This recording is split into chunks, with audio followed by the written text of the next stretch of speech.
Hello and welcome to everyone. स्वागत है आप सभी का आज की क्लास में। आज की क्लास में हम सीखेंगे रिलेटिव प्रोनाउन दैट को। कैसे एक रिलेटिव प्रोनाउन दैट वो सब्जेक्ट का भी काम करता है, डिटरमिनर का भी काम करता है, कंजंक्शन का भी काम करता है और इसके साथ में वो हमारा क्लास भी बनता है। तो आइए हम एग्जाम्पल के साथ में उसको समझना स्टार्ट करते हैं। For example, that is a football ground. That is a football ground. अब हम यहाँ पे अगर हम समझते हैं तो हम देखते हैं दैट के बाद इज़ ये हमारा हेल्पिंग वर्ब है, तो दैट हमारा सब्जेक्ट के रूप में यहाँ पे यूज़ हो रहा है। नेक्स्ट एक दूसरे सेंटेंस से इसको अगर हम समझें तो हम कहते हैं that ground is very big in the city. अब यहाँ पे हम क्या देख रहे हैं? हम यहाँ पे देखते हैं ग्राउंड हमारा नाउन है, इज हेल्पिंग वर्ब है, हमारा नाउन है। अगर नाउन से पहले दैट आ रहा है तो दैट क्या है? यहाँ पे हमारा दैट डिटरमिनर है, क्योंकि डिटरमिनर के बाद ही हमेशा ही नाउन आता है।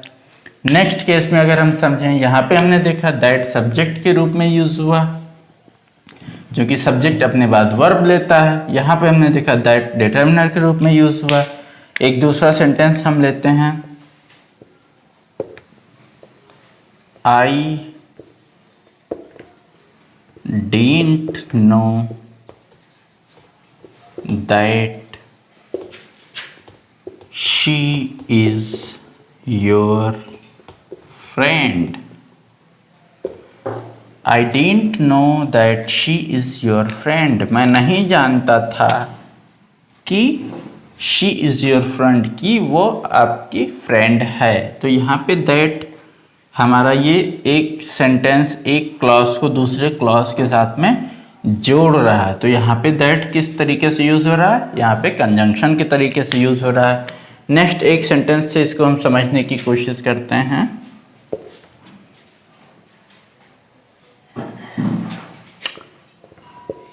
It's a song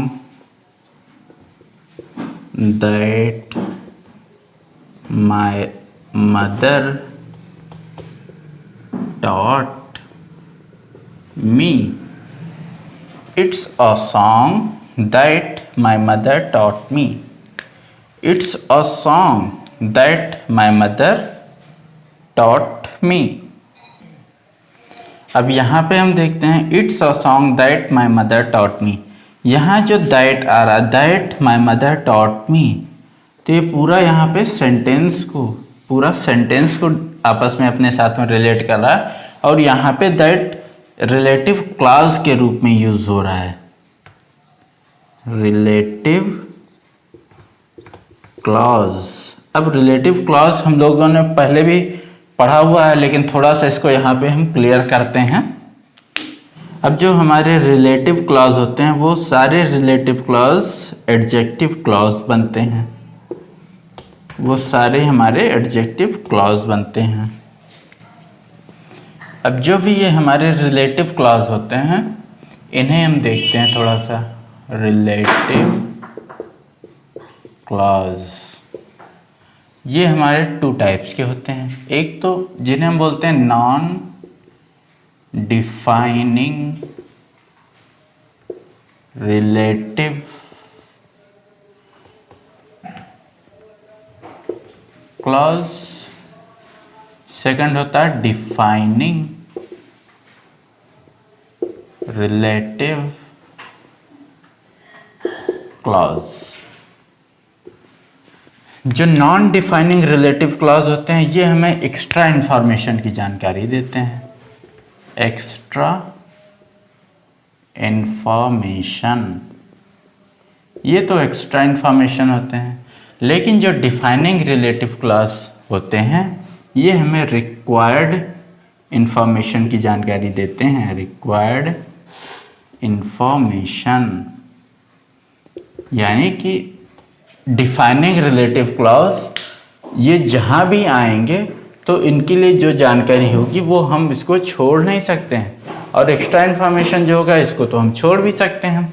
तो ये दोनों में अंतर होता है। और रिलेटिव क्लॉज 2 टाइप्स के होते हैं इसमें, नॉन डिफाइनिंग यानी कि जो एक्स्ट्रा इन्फॉर्मेशन देंगे, और जो एक्स्ट्रा इन्फॉर्मेशन देंगे वो एडजेक्टिव क्लॉज बनेंगे। दूसरा होते हैं डिफाइनिंग रिलेटिव क्लॉज, ये हमें रिक्वायर्ड इन्फॉर्मेशन के बारे में जानकारी देते हैं, इन्हें हम स्किप नहीं कर सकते हैं, इन्हें हम स्किप कर सकते हैं। अब हम इन दोनों को आगे थोड़ा सा और समझने की कोशिश करते हैं कि हमारे जो नॉन डिफाइनिंग रिलेटिव क्लॉज होते हैं और डिफाइनिंग रिलेटिव क्लॉज होते हैं उन्हें हम कैसे इंडिकेट करते हैं। जब ये एक्स्ट्रा इन्फॉर्मेशन होते हैं तो यहाँ पे ये अपने लिए या तो हु लेते हैं या फिर विच लेते हैं। हमें पता है हु ये पर्सन के लिए आता है और विच ये ज़्यादातर थिंग्स के लिए होता है, कभी कदार के केस में ये पर्सन के लिए यूज होता है। लेकिन जो रिकॉर्ड इन्फॉर्मेशन होता है इस केस में हमेशा ही दैट रिलेटिव प्रोनाउन का यूज होता है। For example, my grand mother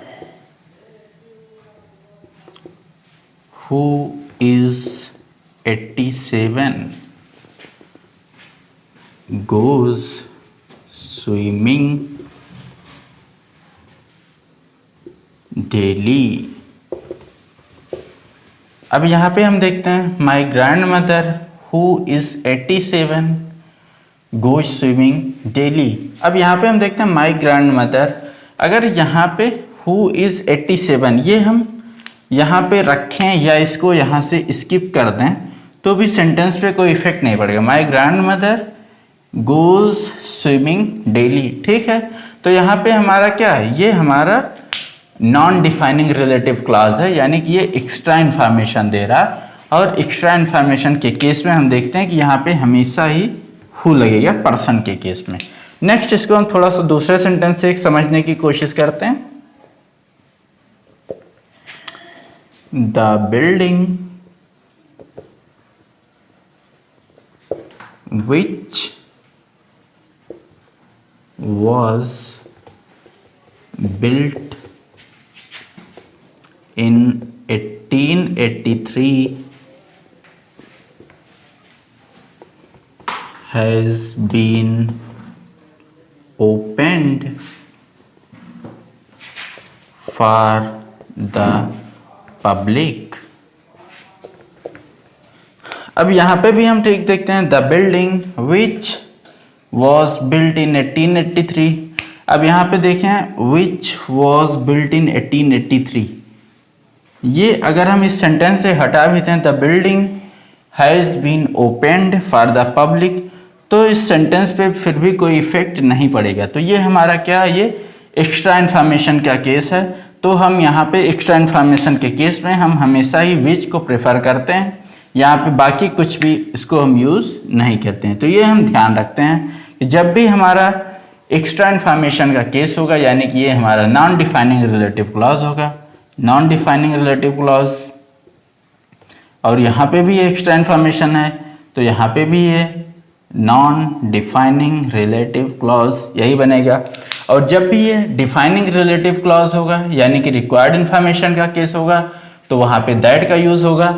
इसको हम एक सेंटेंस से समझने की कोशिश करते हैं। For example, cats are animals which और दैट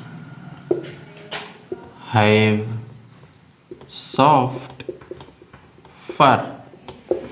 अब इस सेंटेंस में अगर हम देखें तो हम यहाँ पे देखते हैं कैट्स आर एनिमल्स विच और दैट हैव सॉफ्ट फर। तो क्या यहाँ पे ऐसा कोई एक्स्ट्रा इन्फॉर्मेशन लग रहा है कि हम इसको स्किप कर सकते हो, हटा सकते हो? नहीं।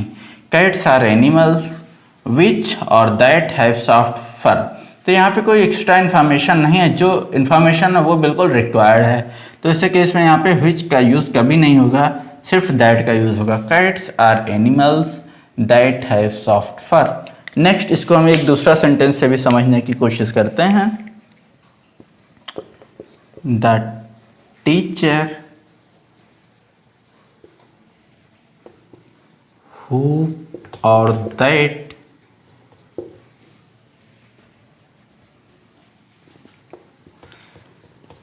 helped me with my homework is very nice. The teacher who or that helped me with my homework is very nice. अब यहाँ पे देखें, हम who लगाएं या that लगाएं, तो हमने यहाँ पे देखा है कि अगर डिफाइनिंग रिलेटिव क्लॉज यानी कि रिक्वायर्ड इंफॉर्मेशन का केस हो तो वहाँ पे हम that ही लगाते हैं, who का यूज़ नहीं करते हैं। द टीचर who और that helped me, जिसने मेरी मदद किया किसमें, विद माई होमवर्क, मैंने मेरे होमवर्क में, इज़ वेरी नाइस, वो बहुत अच्छे हैं। तो यहाँ पे ये जो इन्फॉर्मेशन है ये रिक्वायर्ड है, ना कि एक्स्ट्रा इन्फॉर्मेशन नहीं है। तो हम यहाँ पे हु को नहीं लेंगे, हमेशा इस केस में दैट का ही यूज़ करेंगे। तो मैं आशा करता हूँ आज आप सभी लोगों ने दैट के यूज़ को ठीक से सीखा और समझा है। आप इसी के साथ में आप कमेंट बॉक्स में हमें बताइए कि आपको वीडियो कैसी लगी। वीडियो को लाइक कीजिए, चैनल को सब्सक्राइब कीजिए और अपने फ्रेंड्स में शेयर कीजिए। Thank you so much.